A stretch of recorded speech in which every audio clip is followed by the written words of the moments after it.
El 5 de mayo de 1877, Porfirio Díaz protestó por primera vez como presidente de México. Su régimen se extendería por más de 30 años, y aunque el bienestar logrado por su gobierno no llegó a todos los sectores de la población, por primera vez en el siglo XIX hubo estabilidad social y política.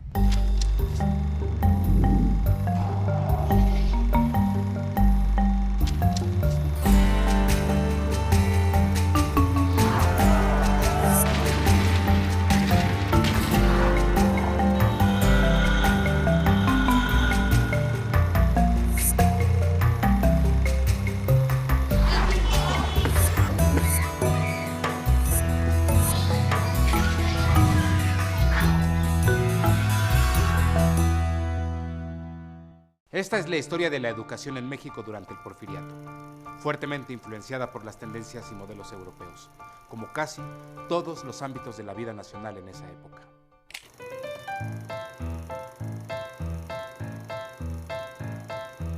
Para consolidar su régimen, Porfirio Díaz aseguró desde un principio el control del ejército y del Congreso. Incorporó representantes de todas las facciones al aparato político y buscó la reconciliación con el clero. Las expresiones artísticas y culturales tuvieron un auge importante en las principales ciudades del país, aunque la capital era la que aglutinaba a la mayor parte de ellas, al igual que artistas y literatos. En el ámbito de las letras, la música y las artes, en los años de transición de los siglos XIX al XX, se desarrolló el movimiento modernista, que rendía culto a la libertad creadora y la búsqueda de la belleza con cierto exotismo. Sus más notables representantes fueron los poetas Salvador Díaz Mirón y Manuel Gutiérrez Nájera, quien fundó la revista Azul. Los pintores dejaron en sus lienzos escenas fugaces o decadentes y retrataron, cada uno a su manera, la época que les tocó vivir. Ajeno a los mundos interiores de los modernistas, el pintor José María Velasco, el más destacado representante del proyecto cultural liberal, plasmó en sus obras impresionantes paisajes mexicanos, al tiempo que hacía retratos y dibujos con temas botánicos y zoológicos. En ese ambiente de auge cultural, y por iniciativa del escritor Ignacio Manuel Altamirano y el ministro de Justicia e Instrucción Pública, Joaquín Baranda, en 1887, los pedagogos Enrique Rebsamen y Enrique Lobscher fundaron la Escuela Normal de México, primera institución que expidió títulos de profesor de instrucción primaria. Realmente crean una nueva de ideas. Rebsamen escribe un librito para cómo debe escribirse la historia, una historia general para que unifique y genera la más importante generación de pedagogos que ha tenido México y que promueven la educación por todo México. Es cuando comienzan realmente a arrancar las grandes escuelas normales. La Normal de Jalapa, por ejemplo, que es semillero de maestros para toda la República, la Normal de la Ciudad de México, pero en los años de la Revolución todavía hay muchos maestros, el 60 y tantos % de los maestros no tenían título. Pero hay un gran número de maestros, por supuesto, que son simpatizantes de Porfirio Díaz, que se incorpora a la Revolución Mexicana.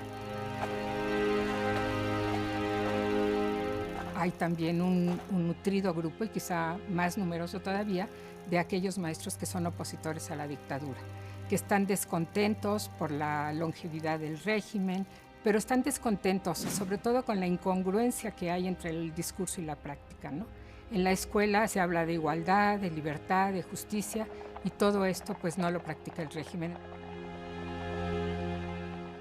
Entre diciembre de 1889 y marzo de 1891, se realizaron los Congresos Nacionales de Instrucción Pública, cuyos objetivos eran definir las acciones que tomaría el Estado para atender la educación pública a nivel nacional. Los congresos de instrucción pública son cruciales para discutir y para llevar a la práctica más adelante las ideas que transformaron la educación en el periodo porfiriano. En primer lugar, la idea de la educación laica, gratuita y obligatoria.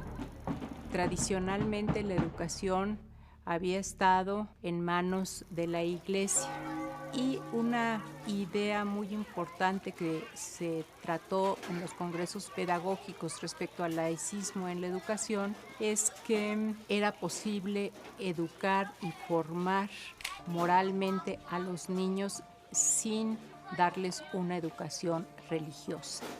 La idea de una educación obligatoria, gratuita y laica, que permeó en las mesas de trabajo para la creación de escuelas rurales y de párvulos, había sido planteada desde la época de la Reforma, aunque no había prosperado hasta entonces.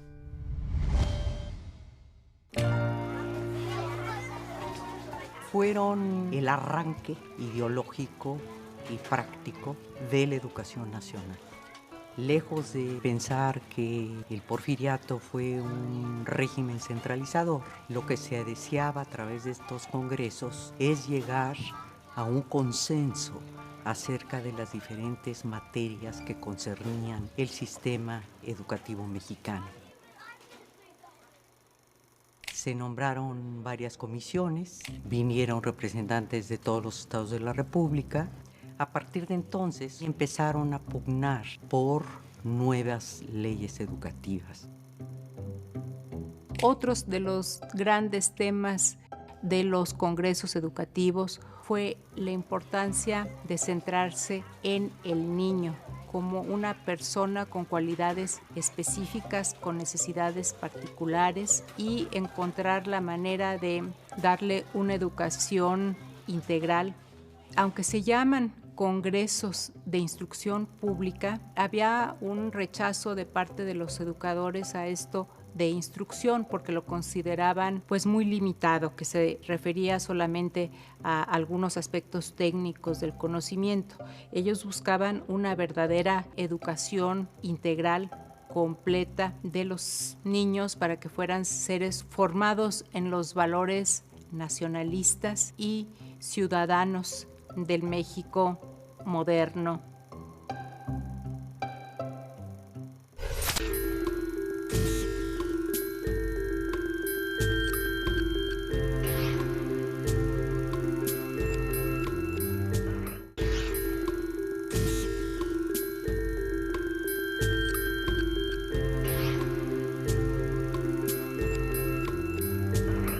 Durante los últimos años del siglo XIX, se empezó a aplicar una reforma pedagógica que eliminaba la severidad de los estudios que convertían a los alumnos en receptores pasivos. Y muchos educadores dejaron de aplicar el sistema lancasteriano que le daba especial importancia a la memorización. Ya no habiendo religión en las escuelas, había que explicar el mundo a través de la razón y no a través de la memoria. Y para ello se implantó el método objetivo de los sentidos o de Pestalozzi, como indistintamente se llamó. Los niños aprendían contando con semillitas de frijol o de maíz. La geografía se aprendía a través de una excursión a un río, la precesión de una montaña, y también había los cartelones mondos que se empezaron a importar de Francia, que mostraban en las aulas escolares el proceso de la germinación de una semilla, el esqueleto humano, todo gráficamente para que los niños visualmente pudieran aprender de eso. Al mismo tiempo, los hombres del régimen fundieron las ideas liberales con la filosofía positivista. El liberalismo busca la igualdad educativa. Este aspecto de la igualdad educativa excluye parcialmente a las mujeres porque a las mujeres las prepara para ser madres de familias republicanas y amas de casa. Por su parte, el positivismo busca la enseñanza a través de la observación y de la experimentación. Deja de lado toda creencia religiosa y tiene en su fundamento al conocimiento científico experimental. También el positivismo busca una educación enciclopédica que abarque todos los aspectos del conocimiento. A partir de 1901, el historiador, periodista y escritor Justo Sierra se hizo cargo de la instrucción pública. Estableció una serie de normas para que se proporcionara vestido y alimento a los alumnos y fomentó el uso de lápices de grafito y papel de pulpa de madera. Justo Sierra es un abogado con vocación de historiador y de educador. Él promueve la educación desde la Subsecretaría de Instrucción Pública y después se forma en 1905 la Secretaría de Instrucción Pública. Es importante este cambio porque le da una autonomía al ramo de educación y siendo una secretaría tiene más importancia y más apoyo y más capacidad de acción que siendo una subsecretaría como lo había venido siendo anteriormente. Fue como la concreción de los esfuerzos de unificación anteriores.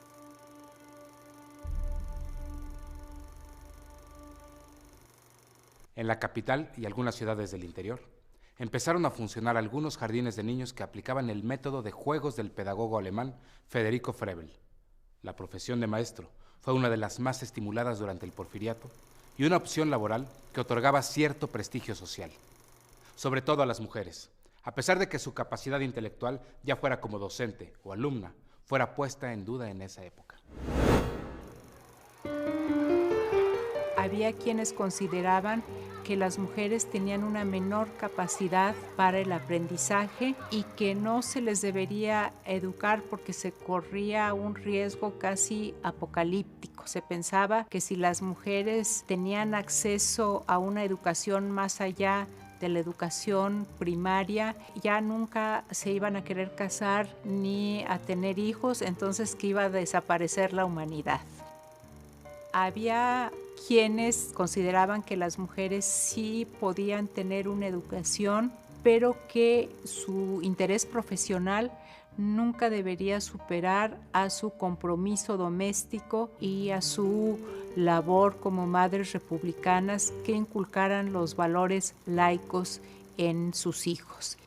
Las mujeres no tenían la costumbre ni la sociedad de mandar a sus hijas a estudiar, de tal forma que eso se fue adaptando poco a poco en los hogares mexicanos y las mujeres empezaron a ir a clases.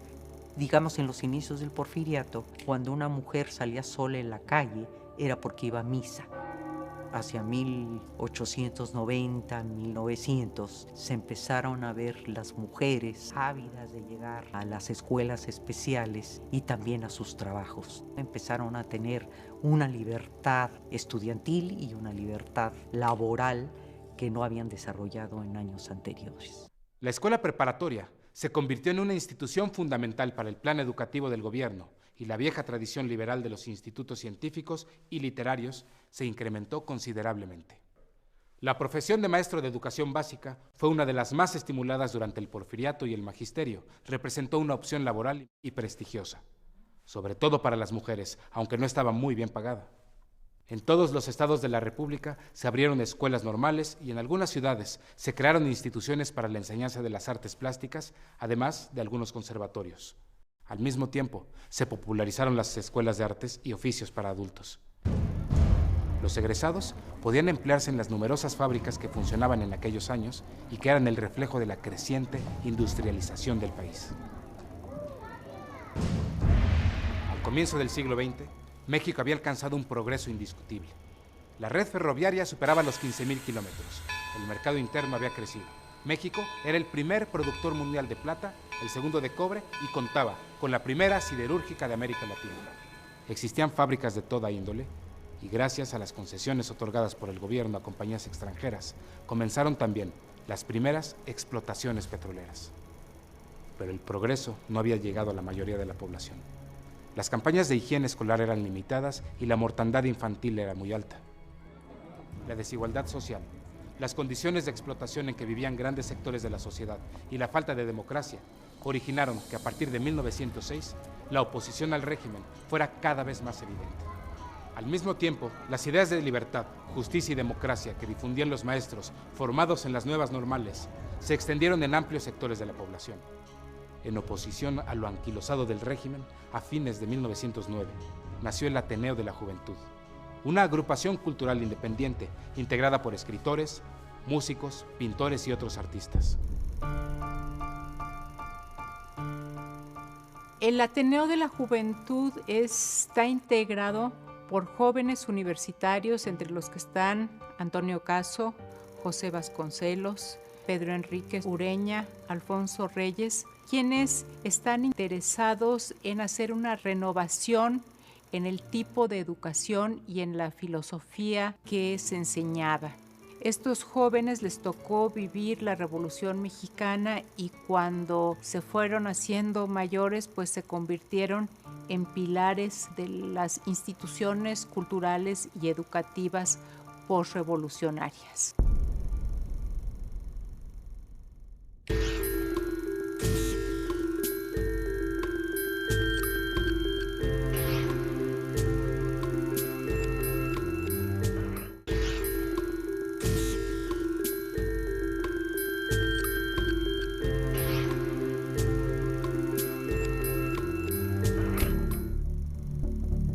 A pesar del movimiento antirreeleccionista y las diversas manifestaciones de oposición al régimen, en septiembre de 1910, con los suntuosos festejos del centenario de la independencia, Porfirio Díaz quiso mostrar al mundo que México era una nación próspera y moderna.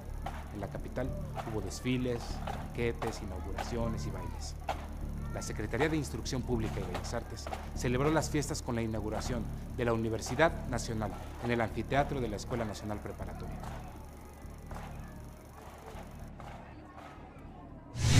Según el plan original de Justo Sierra, la universidad, fundada en 1910, tenía una peculiaridad. Era diferente a muchas universidades occidentales, digamos, y Justo Sierra hizo mucho hincapié en esto. La Universidad Nacional de 1910 incorporaba a la Escuela Nacional Preparatoria.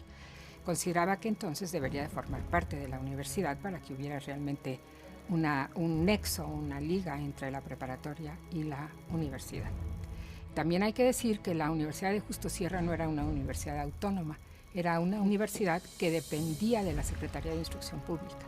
Es decir, el secretario de Educación estaba sobre el rector de la universidad. Y otra cosa que habría que decir es que Justo Sierra sí hablaba de una educación de élite. La educación universitaria sería una educación para una élite de dirigentes, no una élite económica, pero sí una élite académica o intelectual. Ahí está, en la universidad estarían pues los mejores formados, los más capacitados de los estudiantes, que tendrían un deber social, desde luego, ¿no? Pero no era una universidad abierta a todos. La coyuntura de las fiestas del centenario dio la oportunidad para que se estableciera esta Universidad Nacional. Fue realmente la inauguración de una oficina universitaria para el rector que intentó coordinar las diversas escuelas. No fue sencillo y también se creó una nueva escuela que se llamó la Escuela Nacional de Altos Estudios.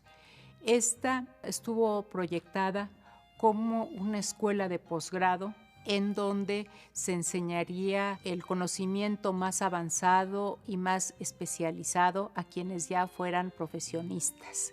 En la práctica acabó transformándose porque se inauguró en septiembre de 1910, poco antes del estallido de la Revolución Mexicana. La Escuela de Altos Estudios acabó convirtiéndose en una escuela de humanidades y en una escuela para formar docentes. No llegó a concretarse sino hasta muchas décadas después como una escuela de posgrado. Se dice que más que crear una universidad nacional propiamente, porque ya existían las escuelas profesionales, se creó una oficina del rector en 1910. La inauguración fue un acto protocolario que tuvo mucho realce porque hubo invitados extranjeros de diversos países para mostrarles los avances educativos que se habían logrado en México. En la Academia de San Carlos se realizó una magna exposición con obras de los artistas plásticos Saturnino Herrán, Roberto Montenegro y Joaquín Clausel, entre otros, que anunciaban las nuevas tendencias del arte mexicano. Otros eventos relevantes fueron la inauguración de la Escuela Nacional de Maestros y el Congreso Internacional de Americanistas, celebrado en la Escuela de Arqueología y Etnología Americanas, cuya creación impulsó Justo Sierra. Como parte del proyecto del régimen para estudiar el pasado prehispánico, En 1887 se había creado la Inspección de Monumentos Arqueológicos de la República.